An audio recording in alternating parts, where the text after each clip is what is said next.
when it comes to 4 on the floor type grooves, there's really not much you can do with the kick and snare.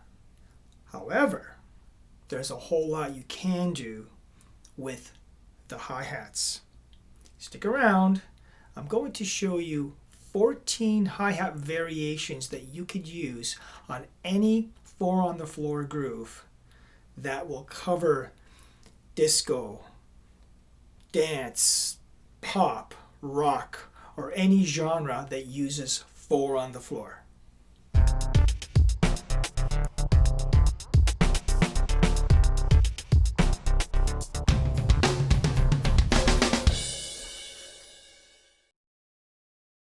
Now I'm just going to think off the top of my head of some songs that use 4 on the floor, classic songs that use 4 on the floor. In the disco genre, there was I Will Survive from Gloria Gaynor, Boogie Oogie Oogie from Taste of Honey. Then we get some like rock artists like Rod Stewart that did Do You Think I'm Sexy? You've got bands like Queen, another one Bites the Dust, Kiss, I Was Meant for Loving You, Madonna, Vogue, J-Lo, Waiting for Tonight. I mean, the list goes on and on and on. Now, they all have that 4 on the floor in common. However, it's the hi-hat where they're different. And this is why I've decided to put this video together to show you 14 hi-hat variations that you can use on these 4 on the floor grooves. I'm going to show you these 14 variations by playing along to a track that I created. And in there, every 4 bars, I'm going to switch the hi-hat so you get a chance to hear what these hi-hat variations sound like in comparison to each other. Then I'm going to follow it up with myself behind the drum kit, giving you a brief breakdown on each variation so that you have a better understanding and more insight on this. Now, before we get started, I quickly want to say hello to all of those who are here for the first time. Thank you for stopping by. My name is Spadafora. The name of this channel is Whole Lot of Drumming, and I create drum videos that help you develop your drumming. If that sounds good to you, consider clicking subscribe and the notification bell, and you'll always be up to speed with what's going on here. All right, so let's not waste any more time. If you want to sit back and enjoy the ride, that's great. Or perhaps you might want to put on your dancing shoes so that we can get up and boogie. Here we go.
All right, so let's now break down all of those variation 4 on the floor grooves that I did earlier. The first one is probably the most common one, straight 8 No accents, no nothing, just straight ahead, good old-fashioned.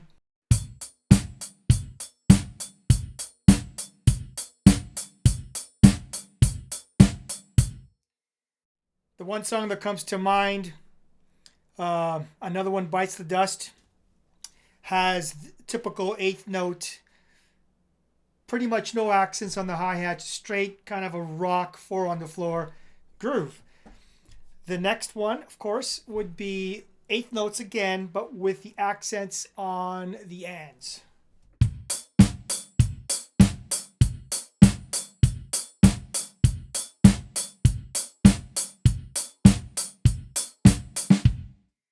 Now, I just did a little snare drum thing there. I just want to mention that I like to insert, I call them skips, but really they're snare drums on the ahs of 2 and 4 or 4. Sometimes I'll throw in an E after 1 and an E after 3. Just various spots where I will add an additional snare drum to give it a bit of more of a forward motion feeling. For example,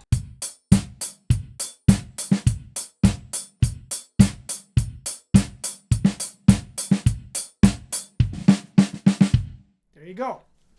So the next one, again, we're dealing with eighth notes and we're opening the hi-hats on the ands. Now, I want to mention something here. When we open the hi-hats, if you take a look at the foot cam, you'll notice that my toe slightly raises a bit. My foot does not go up. I do not do this. If you notice, my foot goes up quite a bit, and listen to the sound that it produces. It produces this ugly. So what I do instead is I play the accent while I play the accent. At the same time, I just slightly ease the tension of my left foot. Check it out.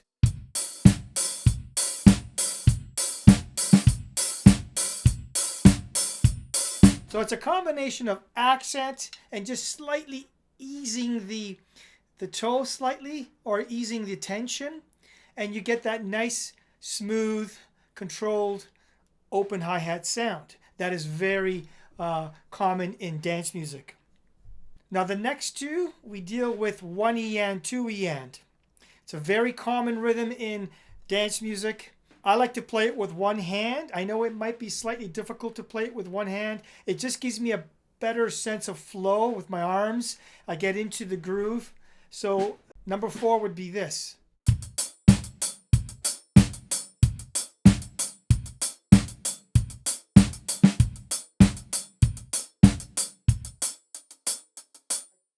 I tend to whip the accent with my hand because there's not much time. There's a lot going on, right? 2 16ths and an eighth.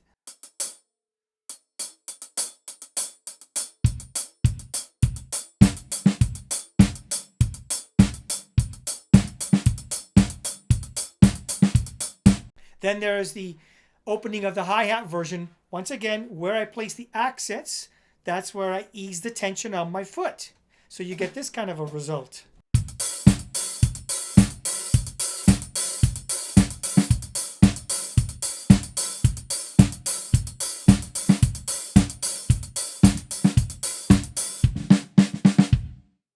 Now the next 3, we're dealing with good old 16th notes, two-handed 16th notes. Very common in disco music.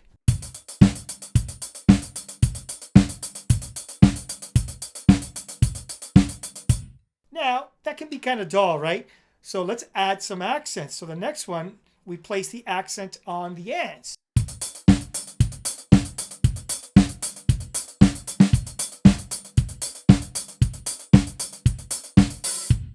And of course, at the same time where I place the accent, that's where I ease the foot, the tension on my left foot, to get that open hi-hat sound.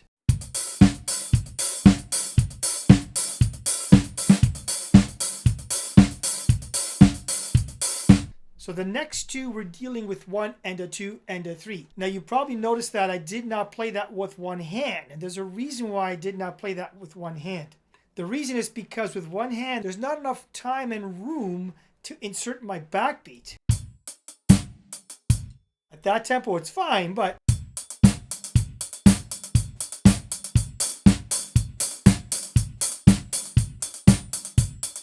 I find it, a little more difficult. Instead, what I did was I did the two-handed version.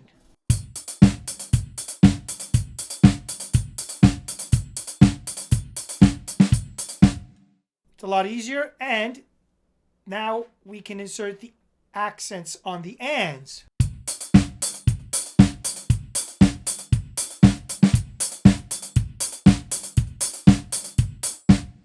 If you notice, my right hand's doing this.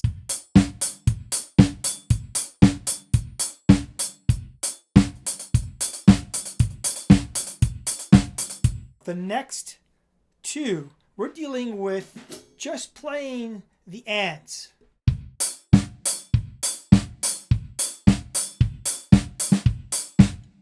Now, why would you want to do that? Because I'm playing those accents in the other hi-hat variations. Why am I isolating these right now? Well, the reason being is, let's say, you really, really want to accent those ands. Like you really want to drive it home.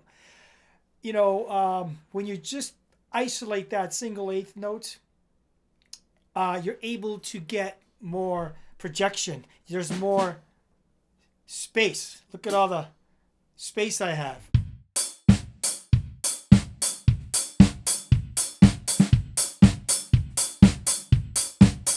Be careful you don't hit your nose. It's happened to me a few times. And then, of course, with that, you can ease the tension on the left foot and you get the open hi-hat sound.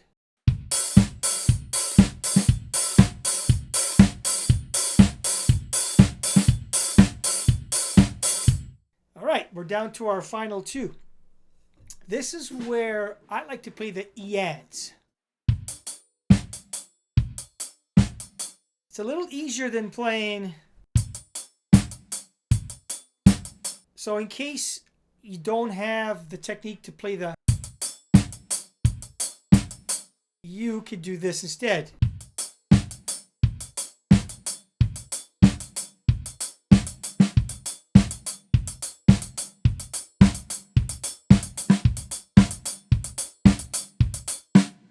And of course, there's the opening of the hi-hat on the ands, easing of the tension with your left foot, of course.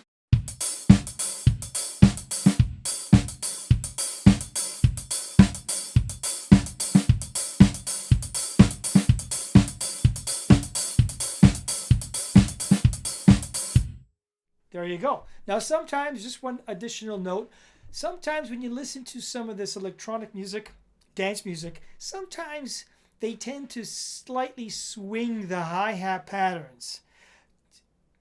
Slightly, maybe a 20 to 30% swing. So, for example, something like this, sometimes you might hear it like this.